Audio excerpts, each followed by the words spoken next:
IPL మాజీ ఛాంపియన్లైన రెండు జట్ల మధ్య పోరుకు రంగం సిద్ధమైంది.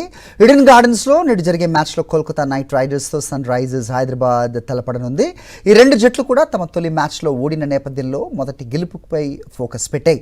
సొంత మైదానంలో ప్రత్యర్థి కంటే కేకేఆర్ది కాస్త పైచేయిగా కనిపిస్తోంది. అయితే బౌలింగ్ బలహీనతల కారణంగా పరాజయం ఎదుర్కొన్న ఈ రెండు టీమ్స్ ఈ మ్యాచ్లో ఎలా వ్యూహరచన చేస్తాయి అనేది ఆసక్తికరంగా మారింది.